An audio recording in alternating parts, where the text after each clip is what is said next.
Hello, and welcome to this episode of the Reset Podcast. I'm your host, Lauren Mignot, CEO of the experience agency Beef Blanche. This is part of my 29 Days of Magic series, where I get to interview a phenomenal Black woman a day as part of my 29 Days of Magic series. And today's episode is fantastic. We've got Rashida Bobb, who's the principal of Bricks Health, and we're all going to talk about healthcare and innovation and all the things that she's been able to do in a phenomenal way. It's going to be a great conversation. Take a listen. Hey, Rashida. Hi, Laura. How are you? Happy Monday. Happy Monday. So, Exactly. I'm on the show, coming to my birthday party. As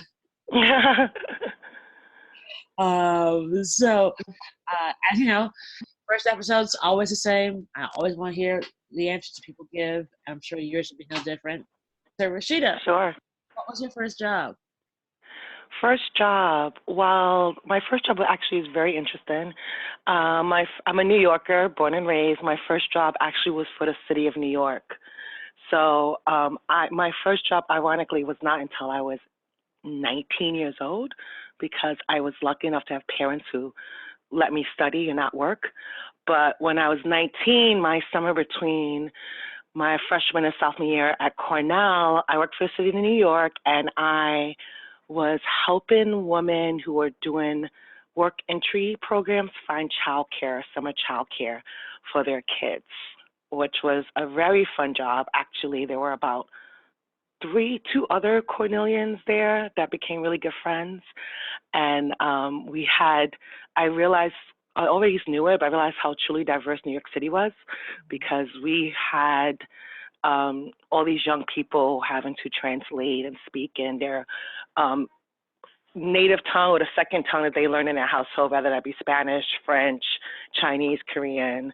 So it's really interesting to just see all the pockets of and diversity of New York City. So that was my first job, City of New York, administration, government stuff. And stuff. And you actually liked all the rules and regulations that came out of that, I see. Because Yeah. now you work in healthcare. So how'd that all happen? Well, I think I'm a typical Caribbean kid, African American kid. My mom is from the South. My dads are from Trinidad and Guyana. But my I think I was just raised to think of being a lawyer or a doctor, and I always thought kids were cool, and I love science. So I wanted to be a pediatrician, and went all the way did the full pre-med curriculum, was about to attend medical school, but I took a year off between college and when thought I'll start medical school, and I worked at a community health center called the Ryan Health Center in Upper West Side. And I met a lot of doctors that were not super happy. And they kind of challenged me to explore the business or administration side of healthcare. And I've always been like this entrepreneur who liked to solve problems. And I just thought, you know what, maybe this is better suited for me to be in healthcare, but not necessarily be a clinician. And I realized that path is actually really typical for a lot of us people on the business side or administration side of healthcare.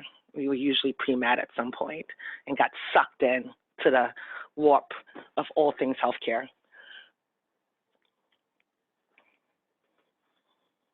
Awesome. So you went all the way through all that. Had you taken the MCATs yet? Yeah, I went through all of that. I know. Exactly. Yeah, I took the MCATs.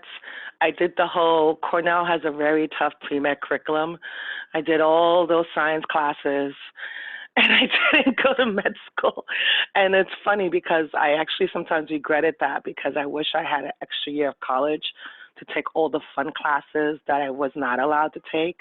I would have definitely taken more classes in business and just, things to kind of build my entrepreneurial mindset that I acquired eventually. But yeah, I went to all of that and no med school, but it's okay.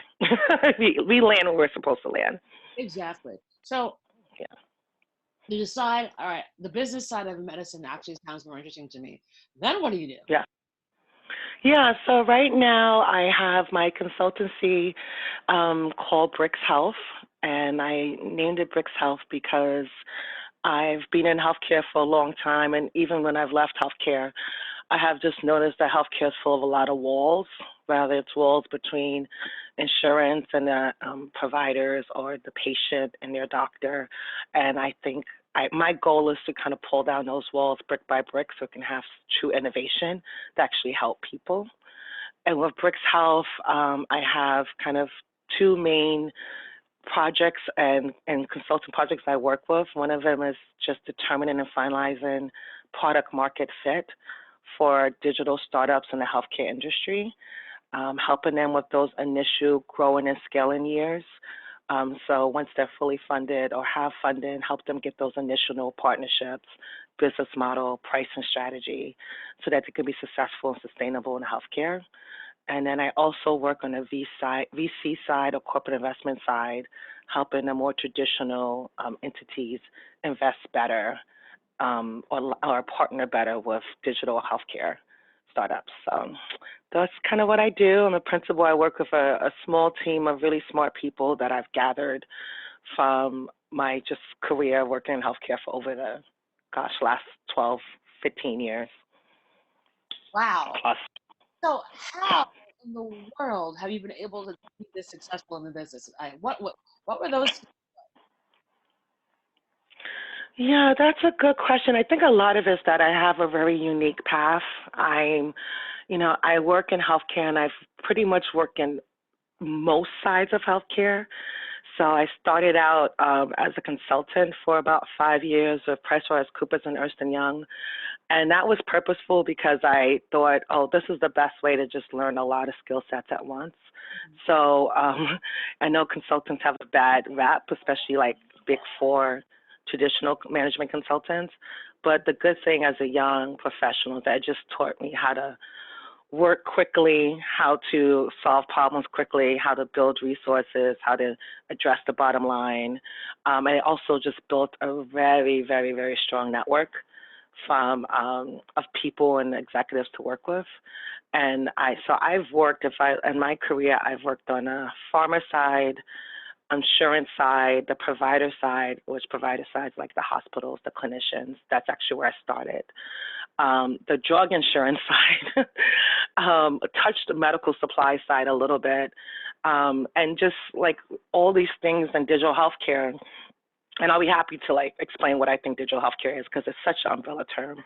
But all these initiatives and technology and digital healthcare, they all, if they're going to work properly, have to have awareness of the goals and the regulations of all those sides. So having that past experience where I've actually had to work for insurance companies and pharma companies and certain providers let me really understand their point of view. And it's not typical that people kind of leave and go from one end to another. Like it's more typical for people to just spend their whole career on the insurance side or their whole career on the provider side. And since I've been able to be successful on different sides, it just adds to a different lens that really help new technology companies grow and scale.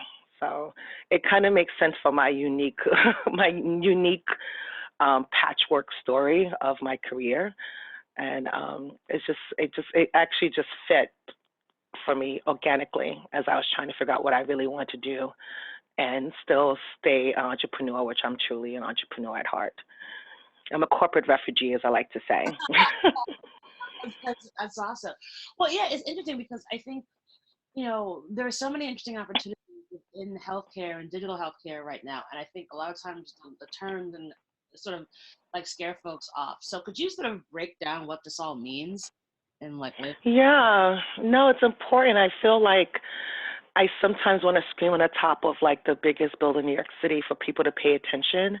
I think the main thing is you have to remember healthcare is just such an initial equalizer for all people, class, races, citizens of the world. And in the United States, particularly, healthcare is a business, whether or not we want to admit it. And we won't get into my beliefs about whether that it should be, but I continue to stay in the space because I think, you need some kind of good guys to raise the flag of awareness for everybody, and that's what I consider myself to be. But what's really happening now in the world of digital health, and if you think about digital health, about like 10, 15 years ago, a lot that actually the Obama administration doesn't get enough credit for, they push the U.S. healthcare system to be digitalized, and they push it by saying, this is a really big picture overview. If doctors and clinicians in hospitals do not digitalize their healthcare records and make it easier for people to digitally reach out to their doctors via secure mobile texting, secure website, we're going to withhold your Medicare payments.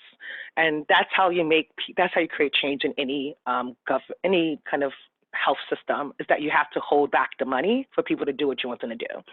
And so the U.S. became digitalized a lot, after, the Scandinavian countries, after a lot of other cool European countries, but they did eventually become digitalized. So that was kind of like this health 1.0/2.0. The part that I work in, or I find myself most fascinated in, is not just health information systems and like this big health tech, but it's a new area called digital health, which is, as I summarize, is sort of the way you use data, technology, innovation, algorithms to connect people to providers to help with anything from diagnosis to treatment to better communication to better follow-up. It really touches almost everybody right now, and I know everyone's hearing about the word AI. I think it's just so important for me to understand that even if you're just going to the doctor, your regular GP doctor, and get information, the way information is processed between you and your doctor in 2020 is significantly different than when it was done in 2015. And so it affects anyone's life. And there's a lot of great companies, a lot of great startups that are coming in and trying to disrupt this space. And I just find it very fascinating and interesting. And I like helping those startups do it in a way that's, safe and cognizant of the people and the patients, but also helpful to the stakeholders, which are the insurance companies and the clinicians. Awesome. Yeah, I mean, does it make any sense, Laura? Makes sense. Thank you, Rashida. Because I think, especially, with the elections going on right now, and there's all this different talks about what for all means and what does universal health care means. I think, a lot of this stuff kind of gets lost in the shuffle, and articulating Yes. it is easy for folks to understand as to why there's no better time to get information and easier access, but also opportunities for people to start businesses and really change the system from within. Exactly. Completely. And it's odd because, obviously I absorb a lot of the news, and I found out. So healthcare in the United States is purposely confusing. There's no rhyme or reason. When I lived abroad, I spent a lot of time kind of breaking down the U.S. healthcare system to people, and I said one of the things you have to remember, like any other business model, the United States is full of middlemen. So no matter what happens in the U.S. healthcare system, there's people in the middle who are getting a benefit, like any good business model, and their actual revenue is based on their middle status. And as I consume things on TV during elections, all the kind of rumors about the Affordable Care Act / Obamacare, there's a lot of misinformation that goes on. A lot of politicians speak things purposely very simplistically because people get really confused about healthcare. There's a lot of cultural bias that people have about socialism and capitalism in healthcare. And a lot of that just gets mixed up in this soup that I think it just leads to a lot of confusion on top of an industry that's already confusing. So one thing I always try to encourage just my friends and my family and people who are not really thinking about this space is just simply start asking people who are in the healthcare industry. Just start asking your doctors, nurses, people in your family, physical therapists, pharmacy tech, how has your industry changed in the last 5 years? How has technology affected your industry? What do you think is good or bad about it? Because these people are the ones who are actually on the ground, and they're paying attention, and they know it really well, but unfortunately they're not being interviewed enough, or they're not making the talking points that we hear in the media. It's a lot of people at the executive level, and of course politicians and policymakers. What's sort of the biggest misconception that you'd love to break down some policy about digital health? Hmm. There's a lot. I think the first one is that, like, AI, artificial intelligence, which is now unfortunately nothing more than a buzzword. It actually is a scientific domain, but it's being misused a lot. But the big misconception is AI is going to take over the role of doctors. So AI robots are going to be our doctors when we go into a clinic soon. I don't think that's the case. I think what's going to happen, or what is already happening, is that artificial intelligence, machine learning, the algorithms that are making people smarter with the help of technology than the human brain can be, is going to be an amendment to what already happens in the patient treatment cycle. So it's going to be an amendment to genetic testing to see who's predisposed to a certain condition. It's going to help with better diagnosis. It's going to help with better gene therapy treatments. It's going to help things happen faster. But the doctors and that relationship between the doctors and nurse practitioners, shout out to nurse practitioners, I love them, and the patient or the consumers, that relationship is, to me, is going to always be there, because at the end of the day, healthcare is a human business, and it's going to take a very long time, I would say, at least in my prediction, at least 2 generations before people to have all of their healthcare needs addressed by a computer or an AI bot on its own. What's going to happen now is just an amendment. And there's a lot of great technologies where they use AI as a pre-screener, or they use it as a secondary diagnosis tool. It's going to amend what's already happened in terms of clinical treatment. It's not going to replace. So I think when people kind of can alleviate those fears, then people could calm down a little bit, and kind of like accept the reality and be more part of the process instead of pushing it away. That's what I think is like a big misconception. Awesome. And so necessary, because I mean, like, the issues around healthcare are just, I think people just get so overwhelmed, and they use Google MD to figure out Yeah. all their questions, and as opposed to looking that there are other and more smart, efficient ways to figure out how to understand what's actually happening with regard to healthcare.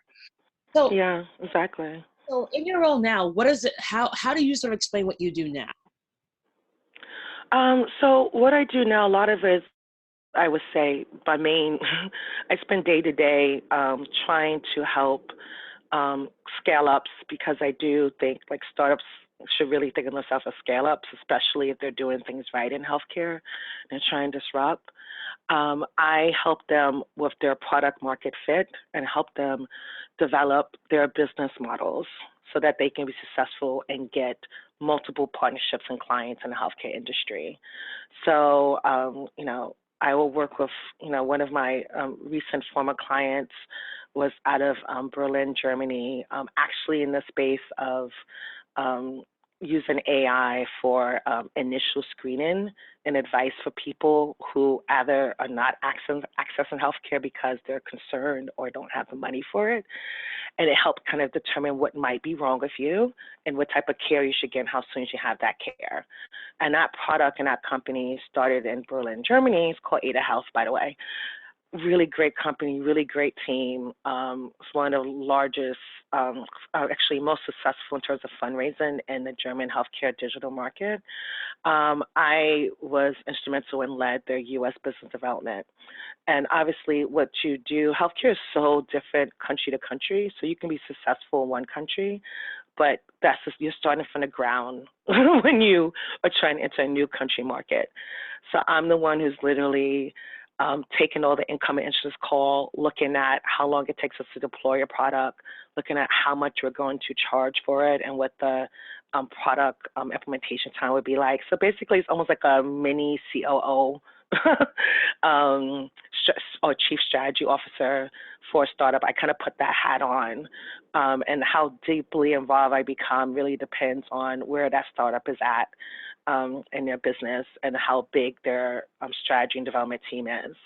But a lot of my work really does focus on really solidifying product market fit so they can kind of grow and scale and get repeat customers, and that they are staying true to their product and their technology, but actually creating a product that fits the U.S. healthcare system and is useful. Phenomenal. So here. So one of the things that I happen to know about you is that Yes. you decided to like give to go and work on startups in Germany. How are Yeah. you able to do that successfully? It's funny because, Laura, I love how we kind of skipped the part that we have known each other on and off for a really long time. Um, yeah, so you do know a lot of things about me. Yeah, so I initially went to, I guess, like to just back up a little bit, I was working for a company called Medco, which is a pharmaceutical benefit management company. And they're one of these companies, again, optimized middlemen that everyone's involved with, but no one knows about them. They're now owned by Express Scripts, so the company was acquired. But in the middle, all the drugs that Americans have, there's usually a PBM involved with determining the price or the distribution of that drug. That's a very simplified term. So their clients are employers and insurance companies. So therefore, they have data and they touch basically like 1/3 of all drugs in the United States is touched by Express Scripts. But I worked for the company called Medco. I had a corporate strategy, corporate strategy, corporate business development role, where we were looking at ways to invest and grow our business in new markets. And I spent a year and a half focusing on a European product that we were launching, kind of in a telemedicine space. And the first market that we were launching in was Germany. And so it was really exciting for me because I've always been this American healthcare person. I was getting paid to understand in depth the German healthcare system in addition to other European healthcare systems. And so I was just busy working, doing that work. And maybe 2 years before I started that job, someone had told me about this fellowship program called a Bosch Fellowship Program. And anyone who knows, and that's based in Germany. And I think I got in this conversation by a Black woman, Danielle Moulton, who's doing amazing things at Samsung right now, by the way. She and I share this interest of always wanting to like work abroad. And so when I was working in this project with my corporate job with Medco, had this knowledge base about Germany. I didn't even think about this German fellowship program because, often us women, we're just working and doing and just kind of being these superstars at work, but not really thinking about our career 10 years forward. And then fast forward about 4 years after that, actually 5 years after that, with all the consolidation and acquisitions, it was just time for me to leave that corporate company. I've been there for 5 years. I had a lot of different roles, and it was just time for me to go. And their corporate headquarters had moved from New York City area to the Midwest, and I didn't want to make that move. And I thought it would be a good time to kind of reassess my life and really focus wholeheartedly in digital healthcare, and achieve this goal I always had of working and living abroad. So I applied to the Bosch Fellowship, which is about 36 years old to this date. And a requirement of Bosch Fellowship is that you work and live in Germany. And so they help you with language training. I luckily already had some good German connections. I was able to work with Pfizer while I was in Germany. Also worked with a great VC fund that's on about their fourth fund now called Peppermint Ventures, which exclusively invests in digital healthcare and med tech. So yeah, I worked with those two entities for my first year and a half and just kind of got fully immersed with the European digital healthcare ecosystem, which is a really exciting ecosystem. And Berlin is a great hub for it because it's central, it's Western European, very organized. Everything is an hour and a half away of the major markets in Europe. And so I just built great relationships and was seeing the trends that were happening in the digital healthcare system. I saw an opportunity for me to really be more impactful working for myself than necessarily working for a traditional pharma company. And so that's when I went on my own with Brix Health. Actually, I had a former name then, but that's when I first started a consulting company because I realized that there were some amazing European startups and growing tech companies that had numerous data scientists, and numerous engineers and development teams and smart clinicians working for them.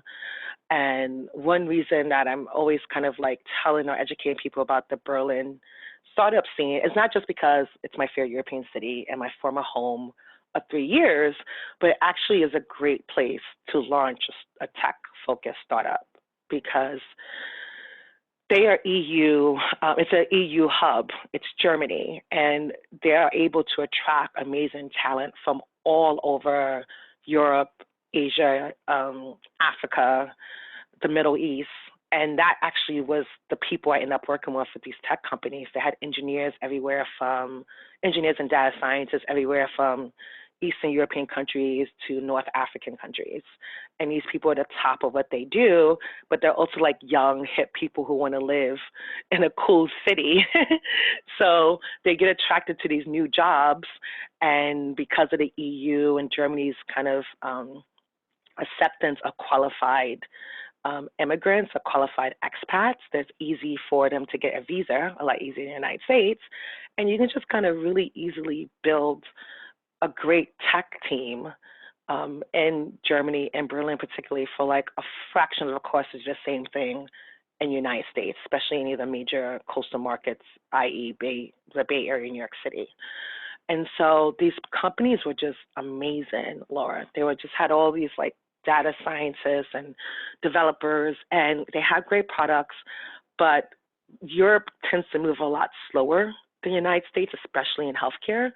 So some of these products actually can be exportable into the United States. And that's what I started specializing in, helping those companies export their product and businesses into the United States. Whether they stay in the European market and this is their second market entry or third market entry, I still help guide them through that process, again, with the things I typically do at the Bricks Health Consultancy. Awesome. Like you just given the whole shebang. Try, with lots of help. Well, of course. So tell me about a time in your career where you've had like a really incredible challenge and how you've been able to sort of rise above and get through it. Goodness, I've had lots of challenges, to be honest. Trying to think of a nice example. I think, one, goodness, like so many different challenges. I think one kind of big challenge has been just with, I think a lot of it came with, I guess one example, when I was a entrepreneur. I won't mention the company that I was working with. It's not hard to figure it out. But an entrepreneur with a farm-based company and was helping them with their first investment and partnership in the digital healthcare space. And it's amazing because, innovation, I was just talking to a friend who works for pharma. Innovation in pharma is quite different, has quite different meaning in the pharma industry than it does for like a tech-focused company. And so this great company, which is a Copenhagen-based company, was doing a partnership with the employer I had at that time. And we were, we were just trying to build this partnership. And what that really meant for them is that they were going to send their sales teams out to go talk about this product that helped with diagnosis with one of their key products, one of their key market products in the cardiovascular space. And so one of the challenges, and I think anyone who ever tries to partner with pharma is going to face this, is that you have to kind of like wear two different hats. You have to understand the startup perspective. Usually the team, this particular startup had great team members, great leadership, but they were small and they were nimble. They were like 10, 15 people. And you have the pharma company that has thousands of people. And just if you look at the marketing team, the reps who are in that particular drug space, that in itself are hundreds of people. And they are, they have these long-term relationships with their doctors. I know people have positive and negatives about pharma reps and what that means. But at the end of the day, it takes them a long time to be able to be at a first name basis and get the time of a busy doctor. And one of the last, and some of them want to show their doctor the new shiny toy. And the new shiny toy is often something in digital health that they can talk to a traditional doctor about. And you're like, look at this new shiny toy we have.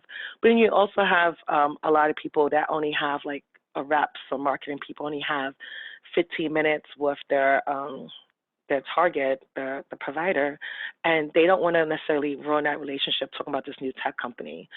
So one of the challenges we just had and that we had to really walk through, and this happens a lot with startups kind of breaking into pharma, is like how do you, balance the realities of these hundreds of employees that have their business goals, their metrics, basically their livelihood, their job, their career they invested 20 years ago, to talk about this new product, this new tech thing that's like, it was a cool device that it really does help people, but at the end of the day, it's new. And when you're dealing with matters of healthcare and clinicians, new is often attractive, but new is often scary.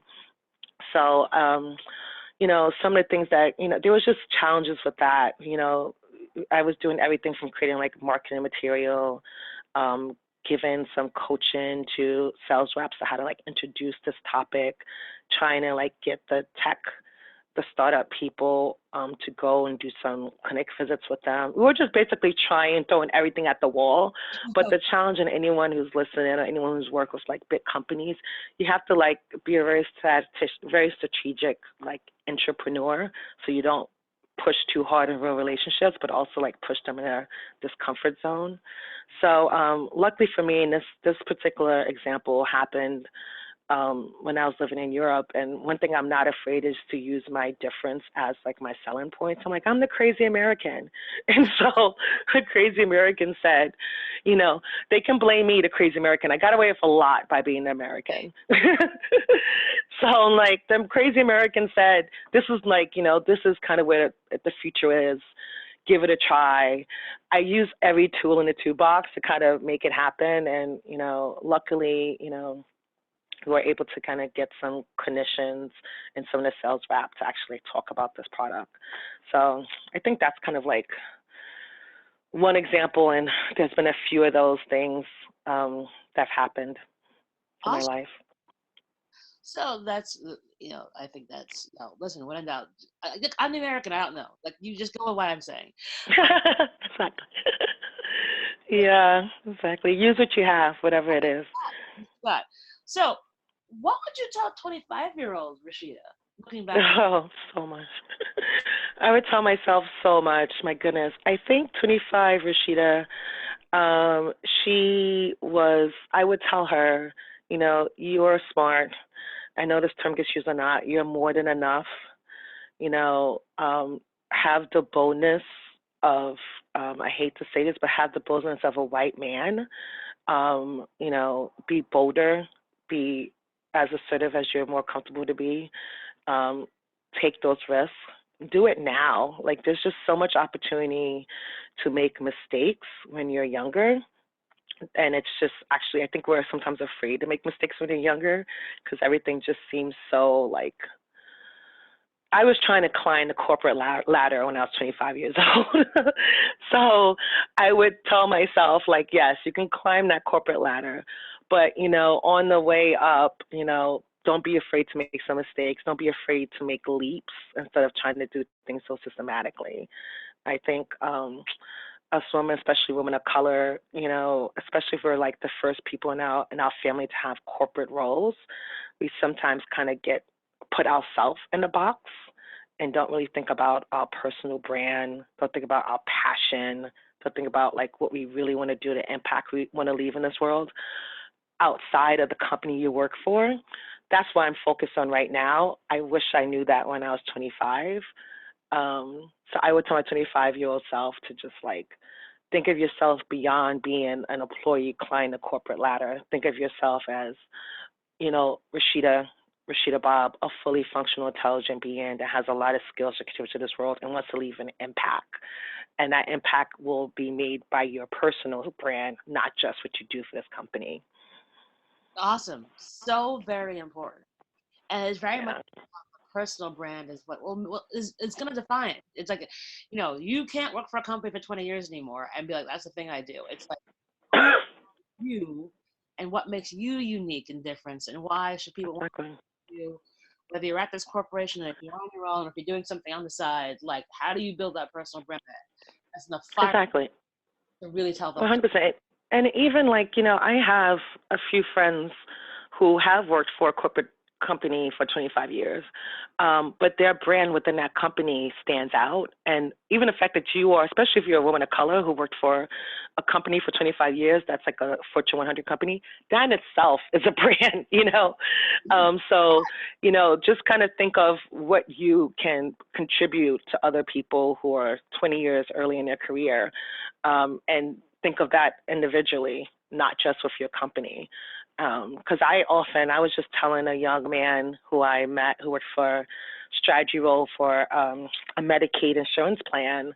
I was like, wow, and I asked him, like, do you have any any mentors who actually are on strategy for corporations, healthcare corporations, insurance corporations that also happen to be Black men? And he was like, no. I'm like, oh, that's easy. I gave him 4 names. Like, I'll make this connection for you. I'm like, you need to kind of think about that, and that you already have a unique brand. Like, just think about not just working hard for that company, because you have to do the work. I'm a big fan of doing that work, but recognize, even if you're a corporate person, that in itself is a brand. We all have something individual. We have our own story, and trying to get that out there. I'm late to the party, so that's why I said I'll tell my 25-year-old self, and I'm telling other 25-year-olds and people in their 20s that also. Awesome. So, what does Rashida do for Rashida? What do your self care to like maintain and keep it together? Because we all know how hard it is out here for being an entrepreneur, especially for female entrepreneurs, especially in a sector where you're often the only one. Yeah, definitely. Yeah, and I think I've learned the hard way. So one thing I have to say, living in Europe, I lived in Berlin for 3 years, and I just came back to the States about a year and a half ago. Living in Europe was eye-opening because Europeans' efficiency, especially the German efficiency, is a lot around their self-care, not so much around just what they do. So the big hard truth is, and I'm telling everyone who wants to listen, is that like German engineering, yes, is efficient, but German work economy is efficient because of the amount of self-care they do and the amount of work they do. So I'm an avid traveler. So I think that's, and I'm like right now I'm trying to figure out how I can do my work and go spend 2.5 weeks in West Africa and go see my friend who just moved to Hong Kong. So that's one big recharge. I'm fortunate enough to have a really good group of international friends who move around. And so one of my favorite things to do is to go to a new country and a new city, especially international cities, because that's like my thing. And like just have 2 things I want to see, but just kind of try to live the life and get immersed in that culture. And that usually does take more than a week trip, especially if you go in places far like Africa. So one of my big recharge and self-care is just traveling. And when I travel, I minimize my connection to my online connection. I try not to use my computer. I try not to be on my phone so much, so I can completely recharge. And I come back so much more refreshed and so much more ambitious and so much more efficient. So I know it's expensive and timely to travel, but that's a huge recharge and self-care routine. And then I think the second one, and I can talk about it all the time because I realize I need to do a lot of recharging. I just like to hang out with my friends over some wine. And if we can, try to see something creative. I'm a big fan of theater. I'm a big fan of art. I'm not an artist by trade, but I'm an artist at heart. I try to purchase art when I can. I have a lot of artist friends. And because what I do is so business oriented and kind of like historic in a way, because it's all about numbers and policy and revenue flow, I like just seeing creative people doing creative things. So I guess the other self-care is like have a glass of wine. I'm glad you can watch plays now of wine. That's like amazing. Like that you can go to a show and have wine and alcohol at the same time. That's amazing. So I like that art shows. You can also have wine. Like those are my favorite thing. Having a friend, some art, or something creative, and some wine all together. I think that's also refreshing. That's usually anyone can do that in any city because every city has artists. So every city has creative people. So that's like my other kind of self care routine that really keeps me inspired and efficient. Fantastic. So, last question. Sure. 7 Days of Magic, I have a give or an ask. So, is there something Yeah. you'd like to give to the audience, or ask of the audience, or ask of the universe, just sort of saying it and putting it out there and hoping it comes back in some really awesome way? What would that be for you? Yeah.